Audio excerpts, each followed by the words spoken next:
जय श्री कृष्ण। प्रिय भाई बहन, प्रिय मित्रों, प्रिय सखाओं, प्रिय बंधुओं, आज मैं आपको पुरुषोत्तम महात्म्य का 12वां अध्याय सुनाती हूँ। इस अध्याय के सुनने मात्र से समस्त पापों का नाश हो जाता है और भगवान पुरुषोत्तम की कृपा हम पर होती है। भगवान पुरुषोत्तम का स्नान, दान, व्रत और भगवान पुरुषोत्तम की पूजा करना इस पुरुषोत्तम महीने में बड़े ही लाभदायक है।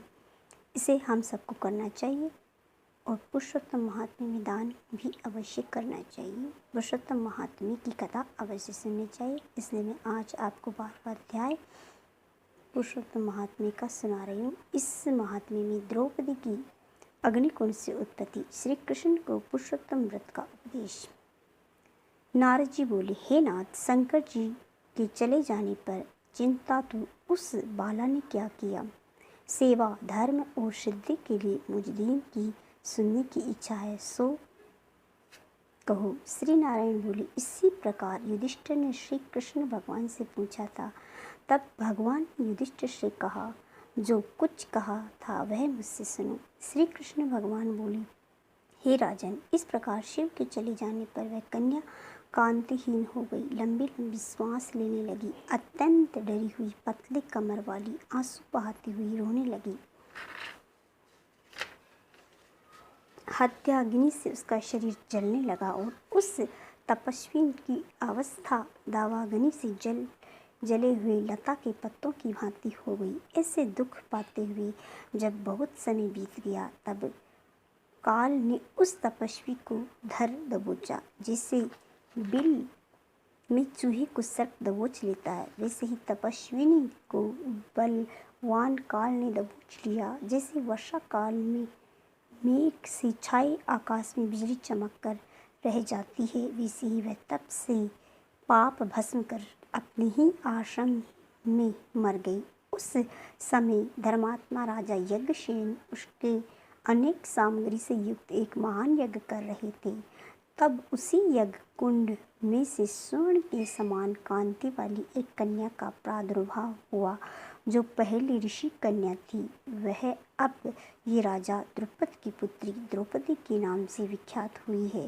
हे राजन, उसको स्वयंवर में अर्जुन ने मत्स्य भेद कर भीष्म, कर्ण आदि बहुत से राजाओं का मान मर्दन करके प्राप्त किया था।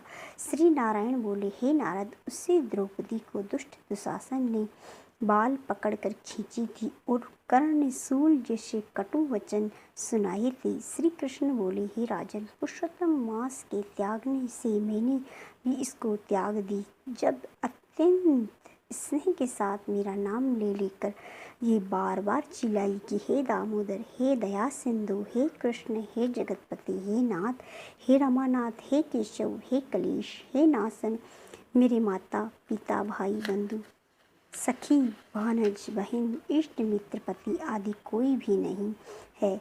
हे हषिकेश, मेरे तो सब कुछ आप ही है। हे गोविंद, हे दुशासन, मेरा भरी सभा में अपमान कर रहा है, क्या इसे आप नहीं देख रहे हैं। दुशासन द्वारा खींची गई द्रौपदी पहले मुझ पुरुषोत्तम को भूल गई थी, परंतु जब इसने मुझे याद किया, तब हे राजन, मैं तत्काल गरुड़ पर चढ़कर वहाँ आया और अनेक प्रकार के वस्त्रों से उसको आच्छादित कर दिया। जो सदा मुझ में स्नेह करने वाली, मुझे अत्यंत प्यारी पतिव्रता, मेरे प्राण तुल्य और मेरी सखी थी, ऐसी द्रौपदी की भी पुरुषोत्तम के अनादर करने के कारण मैंने अपेक्षा कर दी थी। अतः पुरुषोत्तम का अनादर करने वाले को मैं गिरा देता हूँ। सब प्रकार से ये पुरुषोत्तम मास मनुष्य, मुनियों तथा देवताओं को भी मान्य है और मन इच्छित फल देने वाला है। इससे अब आने वाले पुरुषोत्तम मास की आराधना करो, ताकि 14 वर्ष पूरे होने पर तुम्हारा अवश्य कल्याण होगा। हे पांडुपुत्र, राजसभा में जिन जिन ने भी श्री द्रौपदी के केशों को खींचते हुए देखा है, मैं उन की स्त्रियों के बालों को क्रोध से उखाड़ दूंगा और दुर्योधनादि राजाओं को यमलोक पहुंचाकर सब शत्रुओं का नाश करके तुम्हें सम्राट बना दूंगा। हे राजन, मुझे लक्ष्मी जी, बलदेव जी, माता देवकी, सात्विकी, प्रद्युम्न आदि कोई भी इतना प्रिय नहीं है जितना मुझको मेरे भक्त प्रिय हैं। जिसने मेरे भक्त को सताया है, मैं उसे सदा पीड़ित करता हूँ। हे पांडु पुत्र, मेरा उसके समान कोई शत्रु नहीं है।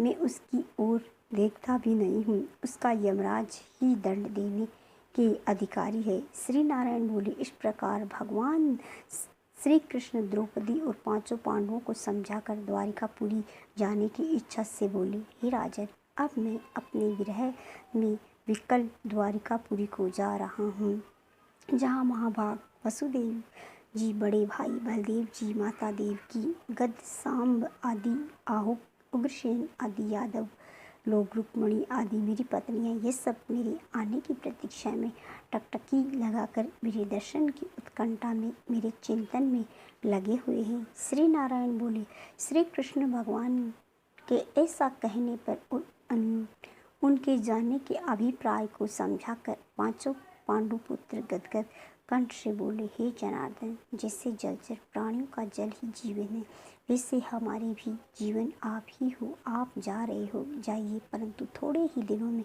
हमको दर्शन दीजिए, क्योंकि हम सब लोग यह कहते हैं कि पांडवों के नाथ श्री कृष्ण ही है, त्रिलोकी में कोई और नहीं है। अतः हमारी आप सदा रक्षा करते रहे। हे जगदीश्वर, भले बुरे जैसे भी है, हम सब आपके ही है, भूल मत जाना। हमारे चित्त रूपी भ्रमरों को जीवन आपके पद रूपी कमलों के अधीन है। आप ही हमारे जीवन के आधार हो। हम बार बार यही प्रार्थना करते हैं कि पांडुपुत्र ऐसा कहे, उनके पीछे पीछे चलने लगे। तब श्री कृष्ण भगवान प्रेम मग्न हो रथ में धीरे धीरे बैठ पांडुपुत्रों को लौटाकर द्वारिकापुरी चले गए। श्री नारायण बोले, द्वारिका नाथ श्री कृष्ण के द्वारिकापुरी चले जाने के बाद युधिष्ठिर अपने भाइयों से तप नियम व्रत करते हुए तीर्थ यात्रा को चल दिए।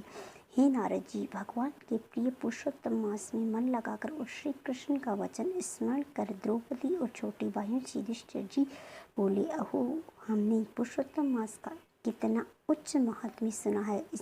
इसकी बिना आराधना के मनुष्य कैसे सुखी रह सकता है।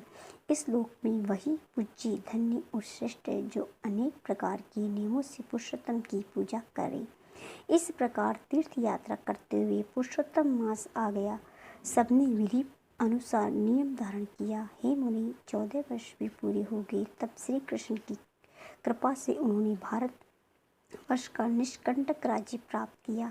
पहले सूर्यवंशी राजा दृढ़धनुआ पुरुषोत्तम के ही सेवन से महालक्ष्मी पाकर पुत्र पौत्र का सुख तथा अनेक प्रकार के भोगों को भोग कर अंत में हरिलोक को गई। हे मुनि, तपत मैं पुरुषोत्तम मास का अतुल महात्म्य करोड़ों कल्पों में भी कहने में समर्थ नहीं हूँ। सूत जी बोले, हे विप्रो, यदि मैंने पुरुषोत्तम का महात्म्य वेद व्यास जी से सुना है तो भी कहने में असमर्थ हूँ। संपूर्ण महात्म्य को या तो आप नारायणी जानते हैं या साक्षात वैकुंठवासी हरि जानते हैं। सब ब्रह्मादि देवता गोलोकनाथ श्री कृष्ण के सिंहासन को नमस्कार करते हैं। स्वयं पूजने वाले देवता भी पुरुषोत्तम मास का महात्म्य नहीं जानते, फिर मनुष्य कैसे यह जान सकता है। तो ये था मेरे प्रिय सखाओं, प्रिय बंधुओं, पुरुषोत्तम महात्म्य का 12वां अध्याय। आपको ये कैसा लगा? अगर आपको ये अच्छा लगा तो मेरे चैनल को लाइक करें, शेयर करें, सब्सक्राइब करें।